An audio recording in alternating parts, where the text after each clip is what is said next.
In a quiet corner of the galaxy far from Earth, a human woman named Lily lived alone on a small research outpost orbiting a dying star.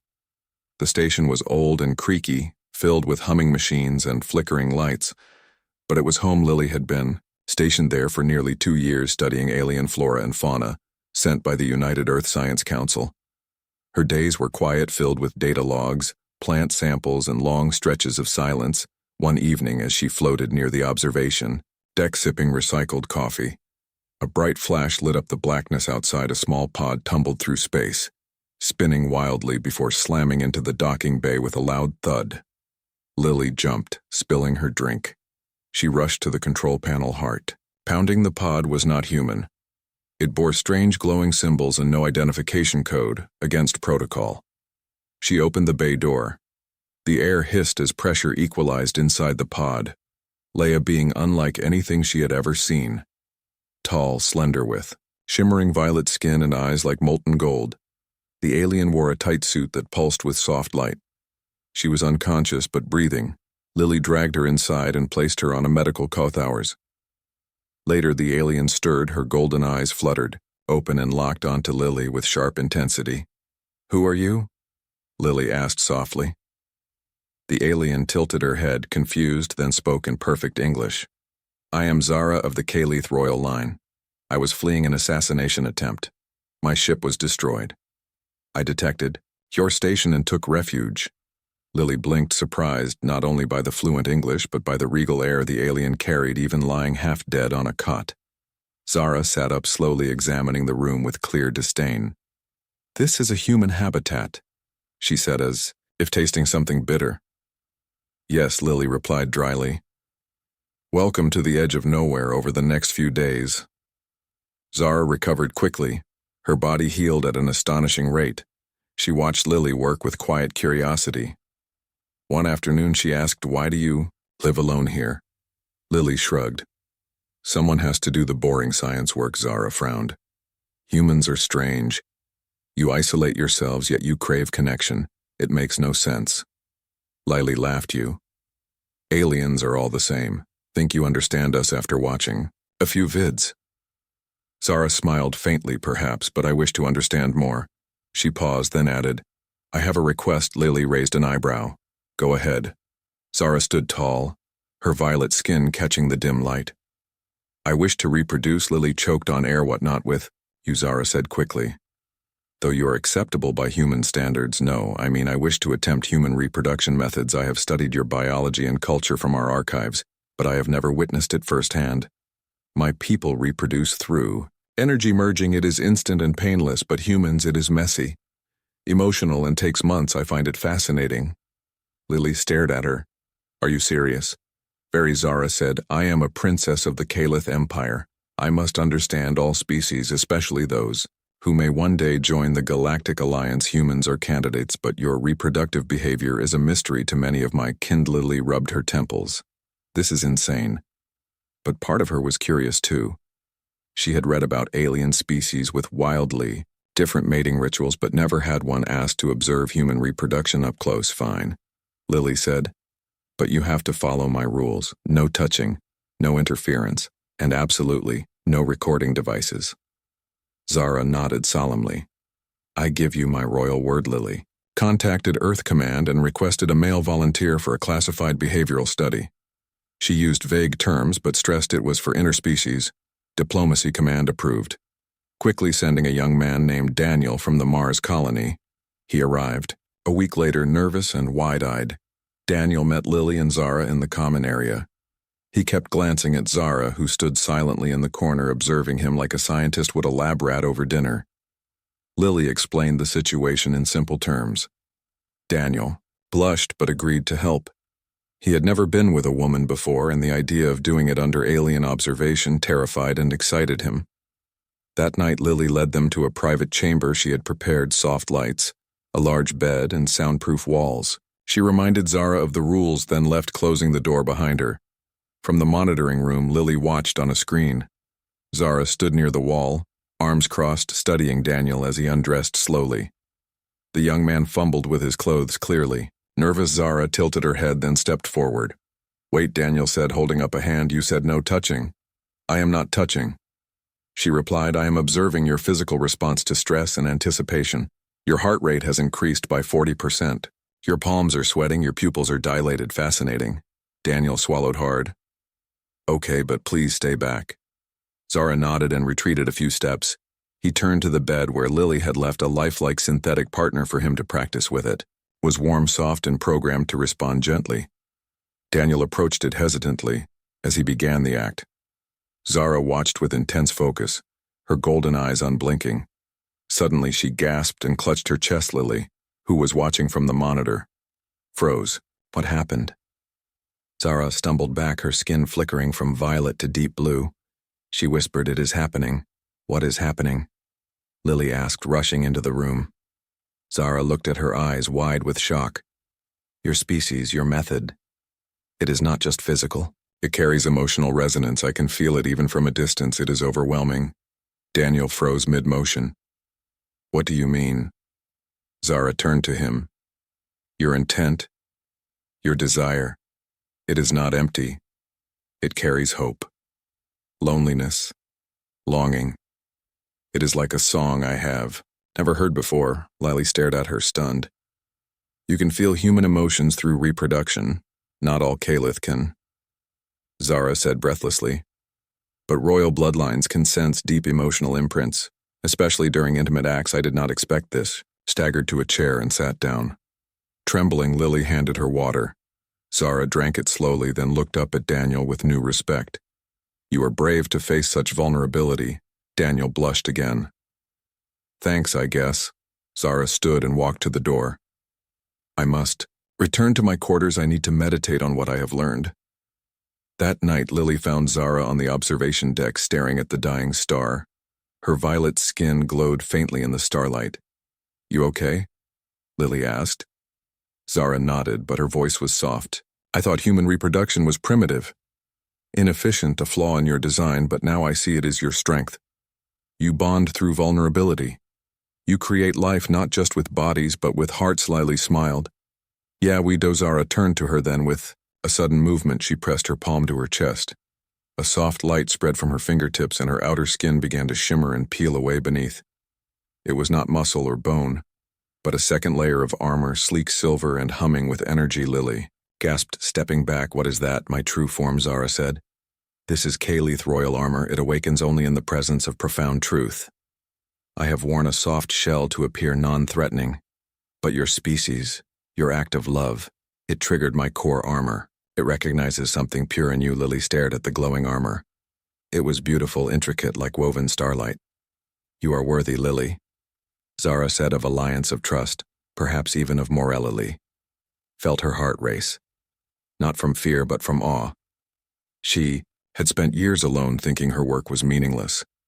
But now an alien princess stood before her, transformed by the very thing humans were mocked for, their messy, emotional ways. Zara stepped closer, her golden eyes searching Lily's face. May I stay longer? She asked. Not as a princess, but as a student of your kind. Lily nodded yes. Stay. In the weeks that followed, Zara shed her soft shell completely. Her armor became a part of her daily presence. She helped Lily with research, asked endless questions about human art, music, and family.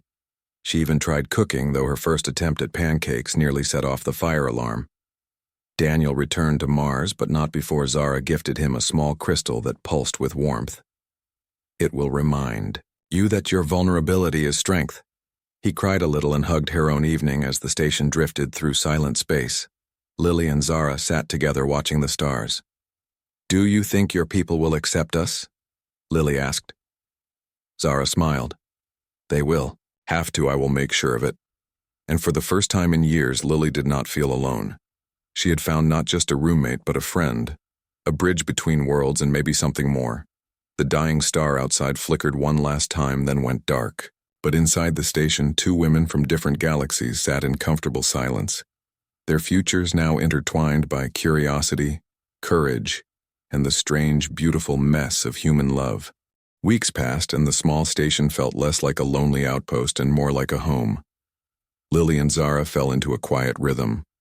Mornings began with shared coffee. Zara still found the bitter taste strange, but she drank it anyway. Afternoons were spent in the lab where Zara asked endless questions about human biology, culture, and history. She was especially fascinated by old Earth music and would often hum soft tunes while examining plant samples. One day, as they worked side by side, Zara paused and looked at Lily with a serious expression. "I have received a message from my homeworld," she said. "The council has called me back. They say my absence is causing unrest among the noble houses." Lily's heart sank, but she kept her voice steady. "When do you leave?" Soon, Zara said, "But I do not wish to go, not yet." "Why not?" Lily asked, though she already knew the answer. "Because here I am, not just a princess," Zara replied. "Here I am learning what it means to be real, to feel, to connect without masks. Or politics. You showed me that." Lily looked down at her hands, unsure what to say. Zara stepped closer, her silver armor glinting in the soft light. "I want to understand more about your people, about you, but I cannot do that from across the galaxy."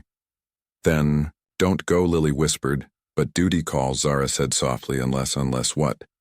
"Unless I bring proof that humans are worthy of alliance, not just as data points, but as equals." Zara's eyes gleamed with an idea. "What if I present something real? Something personal, like what Lily asked, like a bond," Zara said, "between a Kalith royal and a human. Not just observation, but partnership." Lily blinked. "Are you asking me to come with you? Not as a guest?" Zara said, "As my chosen one. In Kalith tradition, when a royal finds a being who awakens their true armor, they may invite them into their life permanently. It is rare. It has not happened in centuries, but it is allowed." Lily felt her breath catch. "You would do that for me?" "For us," Zara corrected, "and for both our people." Lily thought of Earth, of her old life of quiet labs and empty rooms. Then she thought of Zara, of starlight armor and golden eyes that saw her not as a scientist but as a person. "Okay." She said, "I'll go." Preparations began at once. Zara sent a formal message to the Kalith High Council announcing her intent to return with a human bondmate. The response was swift and cold. They warned her that such a union would be seen as weakness, that the other houses would use it against her. Zara read the message and crushed it in her hand. "Let them talk," she said. Lily packed her few belongings, her favorite sweater, a photo of her parents, a small music player filled with old songs. She did not know what awaited her, but she knew she could not stay behind. The day of departure arrived. A sleek Kalith vessel appeared in orbit, sent by loyalists who still supported Zara. It was shaped like a crescent moon, glowing with soft blue energy. Lily took one last look at the station, then stepped aboard. The journey through fold space was smooth and strange. Colors swirled outside the windows, time bent and stretched, but inside the ship it felt like only hours had passed when they emerged. They were in a new system. 3 suns hung in the sky, casting golden light over a planet of towering crystal spires and floating islands. "This is Kalith Prime," Zara said, her voice filled with pride and sorrow. The ship descended toward the royal palace, a structure of living metal that pulsed like a heartbeat. As they landed, guards in shimmering armor stood at attention, but their faces were unreadable. Zara stepped out first, her silver armor flaring with light. She held out her hand. Lily took it and walked beside her into the heart of the Empire. The High Council waited in a vast chamber, walls lined with ancient glyphs and pools of liquid light. Elder Kalith sat on floating thrones, their eyes cold and judging. "Princess Zara," one elder said, "your return is noted, but this human presence is an insult." "She is not an insult," Zara replied. "She is my bondmate."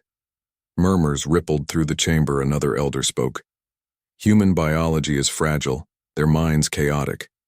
They cannot comprehend our ways." "Perhaps not," Zara said, "but they understand something we have forgotten, how to feel." She turned to Lily and placed a hand on her chest again.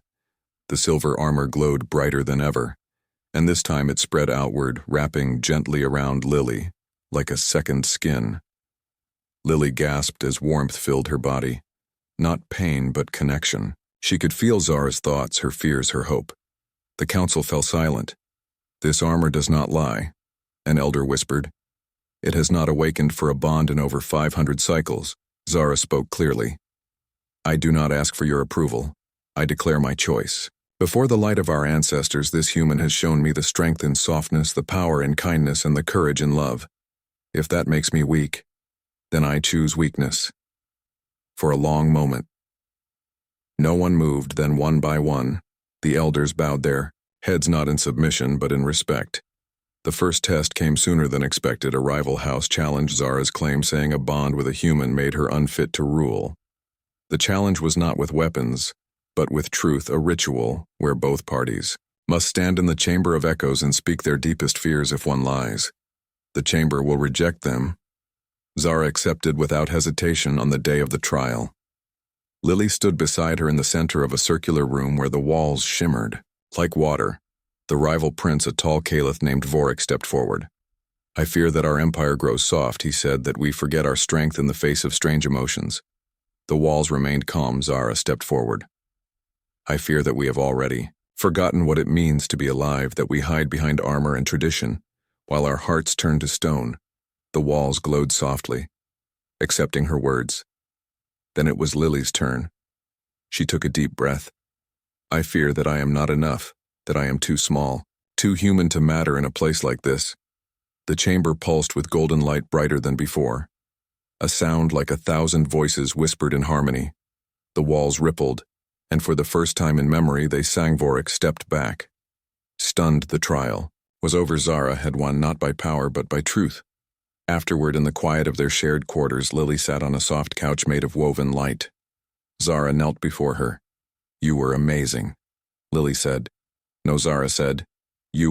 You showed them that being human is not a flaw.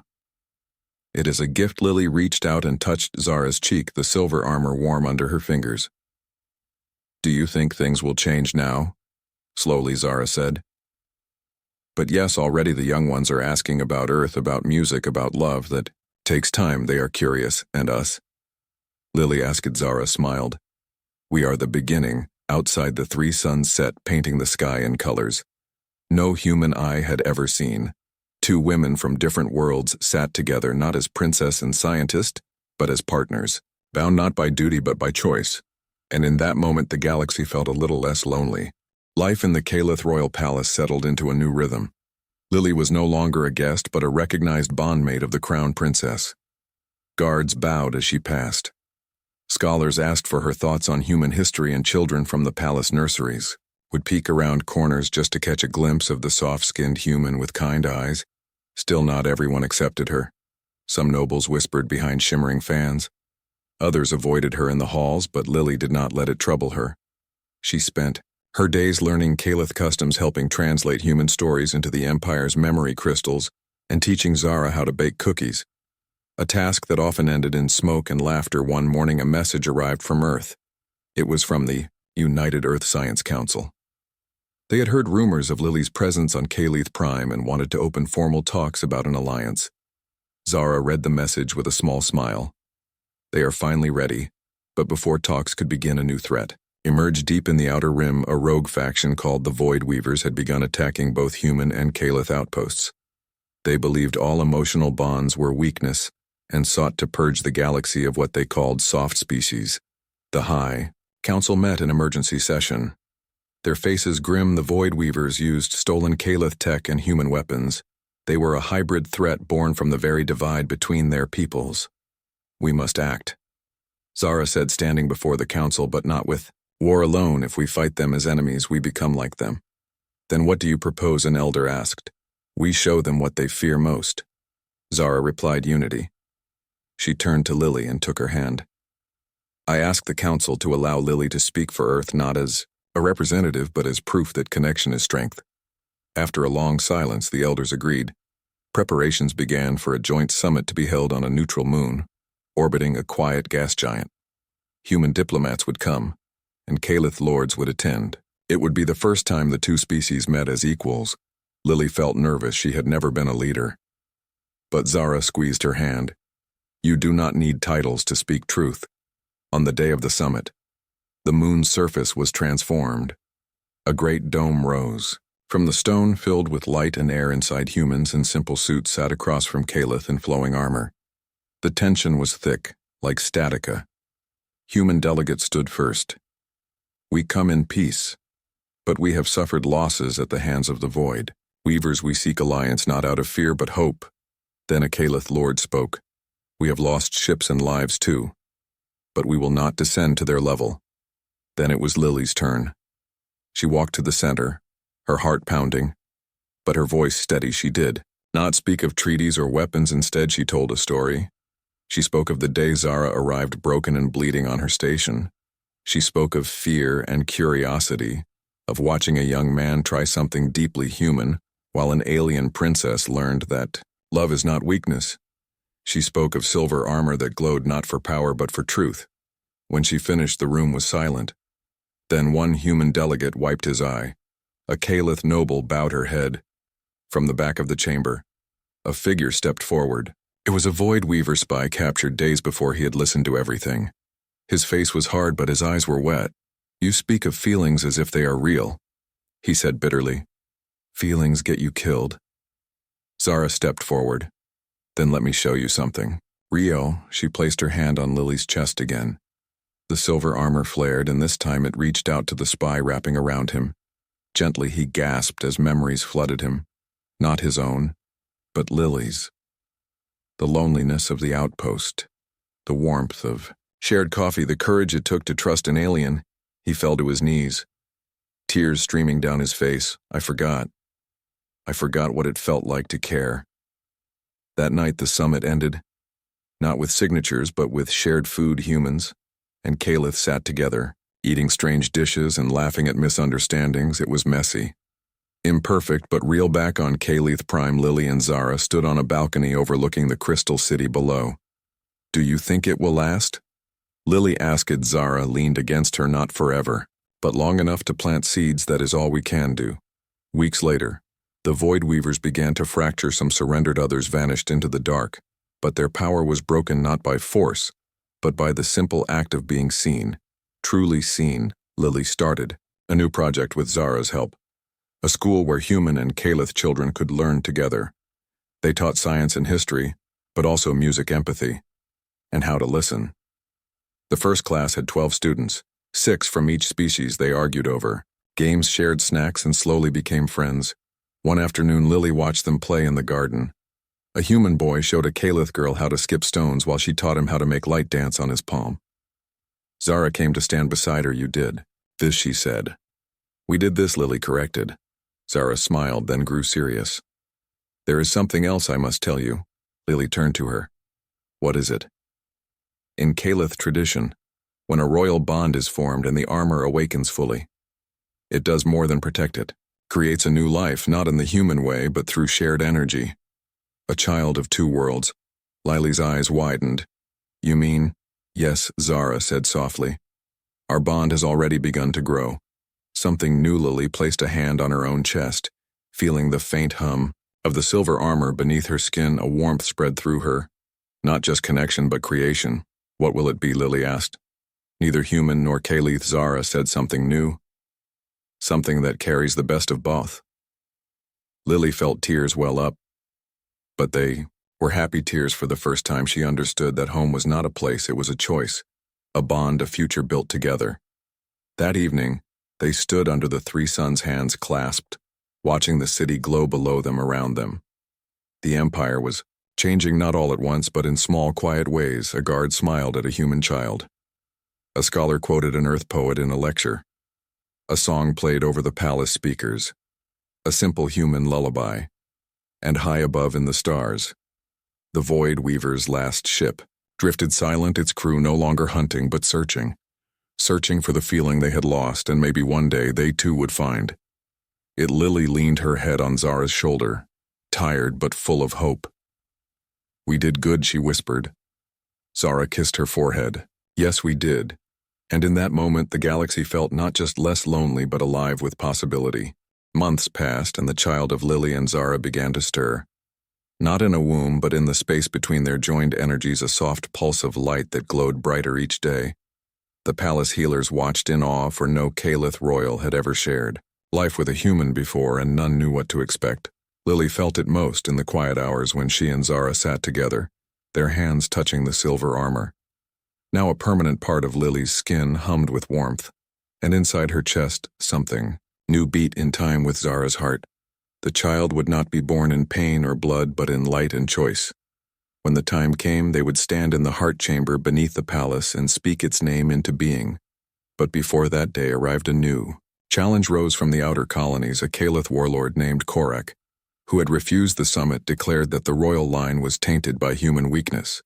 He gathered ships and warriors loyal to the old ways and set course for the capital. Zara received the warning as she walked with Lily through the palace gardens where human flowers now grew beside Caliph crystal vine.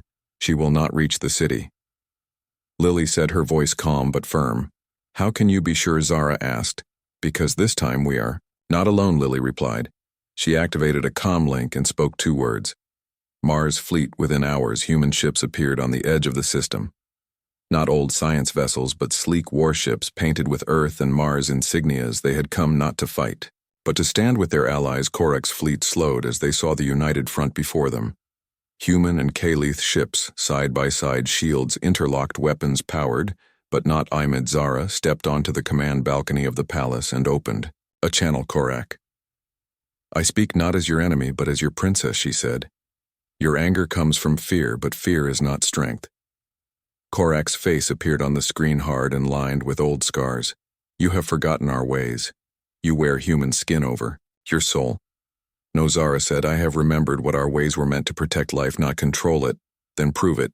He said, face me in the ring of honor. If you win, I stand down. If I win, you step down and send the human away. Zara looked at Lily, who nodded. I accept, but with one change, Lily said, stepping forward. I will stand with her. You cannot, Korak scoffed. Humans have no place in our trials. She has every place, Zara said. Because the trial is not about strength of arm, but strength of bond. The elders agreed it would be a trial of unity, not violence. Both sides would enter the ring and must remain connected by touch for the entire challenge. If they break contact, they lose in the day of the trial. The ring was filled with onlookers from every house. Korak entered first. His armor black and sharp like obsidian, he carried no weapon. Only his pride. Zara and Lily entered together barefoot, their silver armor glowing softly. They held hands and did not let go. The trial began not with combat, but with questions from the ancestors' voices channeled through the ring. Stone's first voice. What is the greatest power? Korak answered, control. Zara and Lily answered together, trust. The ground trembled but did not reject them. Second voice, what is the purpose of a ruler? Korak said, to command. Zara and Lily said, to serve. Again the ring stayed calm. Third voice, what is love? Korak hesitated, then said, weakness. Zara and Lily looked at each other and spoke as one. Courage light burst from the center of the ring, and Korak fell to his knees, not from force but from truth. The ring had spoken. He stood slowly, his face changed, not angry but tired. I have spent my life fearing softness, he said, but maybe I was wrong. Zara released Lily's hand just long enough to place it on his shoulder. You were not wrong to protect our people. You were just looking in the wrong direction. Korak bowed his head, then turned to the crowd. I will stand with the crown. Cheers rose through the ring. Not of victory, but of healing. Afterward, in their quarters, Lily sat on the edge of their bed, exhausted but happy. Zara knelt before her and placed both hands on Lily's chest. The light within pulsed stronger than ever. It is almost time. Zara whispered. Lily nodded. She could feel it too. The child was ready. The next morning they entered the heart chamber, a circular room at the center of the palace, where the first Caliph had spoken their names into existence. The walls were made of living stone that remembered every word ever spoken there. Elders gathered in silence. Human diplomats and Caliph nobles stood together. No one spoke. Zara and Lily stood in the center, facing each other, hands clasped, foreheads touching. Speak the name, Lily whispered. Zara closed her eyes and said, a light exploded. Not blinding but warm. It filled the chamber and poured out into the city, the sky. The stars, for a moment the 3 suns dimmed as if in respect. When the light faded, a small form floated between them. Not a baby, but a being of soft light with human eyes and Caliph markings. It cooed and reached for them. Both. Lily cried as she held her child for the first time. Not with arms, but with soul. The elders bowed. Even the oldest among them had never seen such a birth in the days that followed. Ilara grew quickly, not in size but in presence.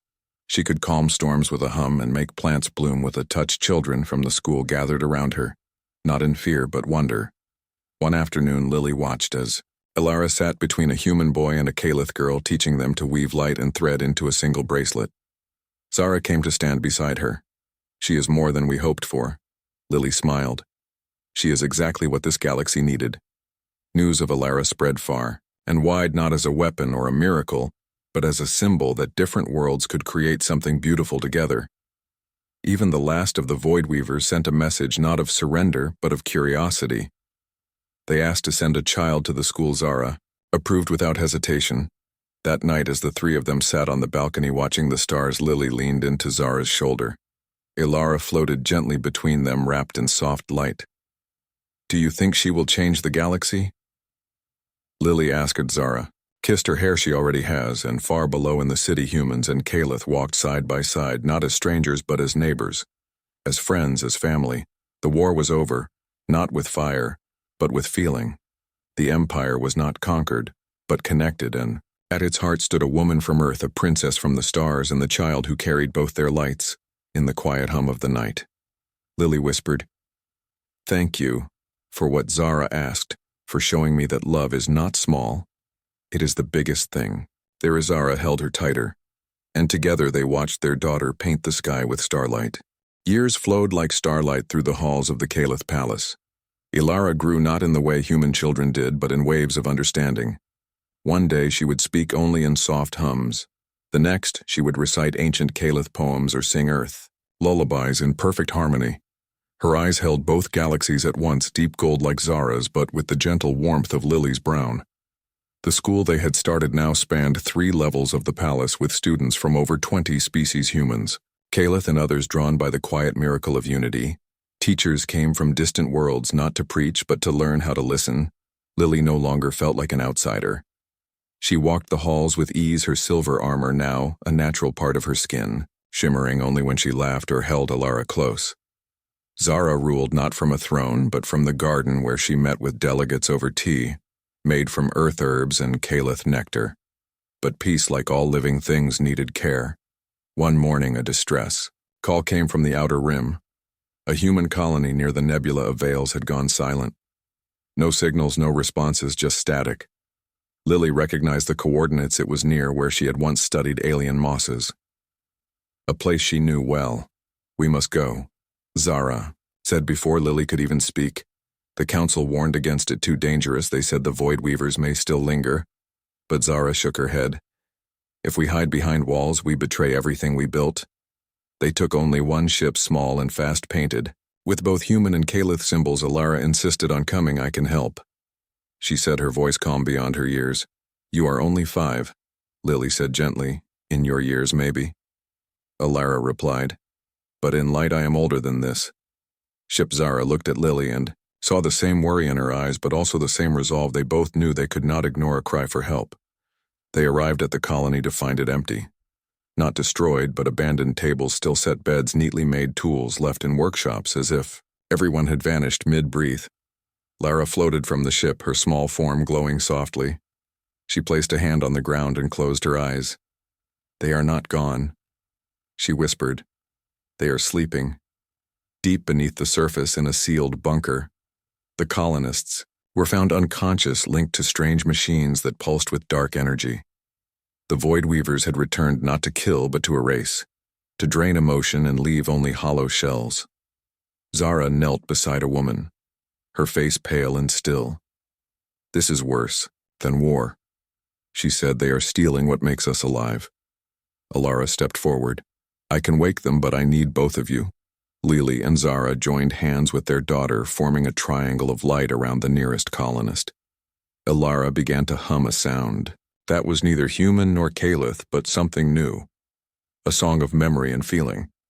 The silver armor of Lily and Zara flared and poured into Elara, who became a star in the dim bunker. Light spread through the tunnels, touching each sleeping mind. One by one, the colonists stirred, gasping as if surfacing from deep water. They wept, hugged each other, and cried out names of loved ones they thought they had lost. The machines cracked and died, their dark energy dissolving in the presence of pure connection. As the colony recovered, Lily found the leader, a man named Carter. His hand still shaking, he told them the Void Weavers had come not as soldiers but as ghosts, whispering that emotion was pain, that peace was emptiness. They almost believed them. He said, "Until your light came on the journey home." Ilara sat between her mother's quiet for a long time. "Was it hard for you to wake them?" she asked. "Yes," Lily admitted. "It felt like shouting into a storm." "But you did it," Zara added. "Because love is louder." Ilara nodded, then said something that made them both pause. "I felt something else down there. A voice not void, not light, but waiting." Zara frowned. "What do you mean?" "I think the Void Weavers were being used." She said, "Someone else is behind this. Someone who fears what we are becoming back on Calith Prime." They shared this with the council. At first the elders dismissed it, but when 3 more colonies reported similar attacks they could not ignore. Lily studied the data late into the night, comparing energy, patterns from the machines she had seen with old Earth records and Calith archives. Then she found it a match not to any known species but to a forgotten one.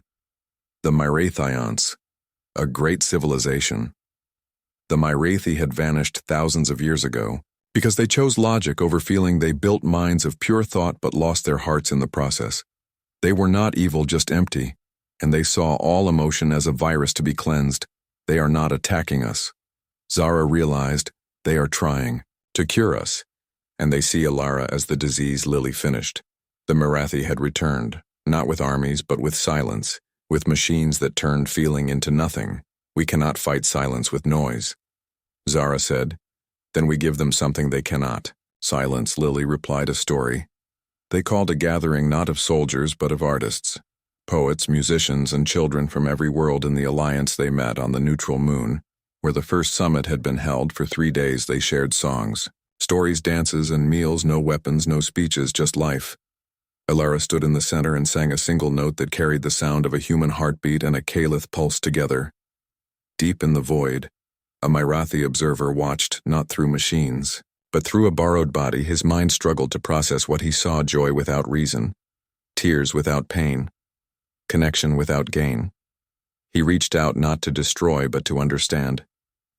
When he returned to his people, he carried a small gift, a human music box that played a simple tune.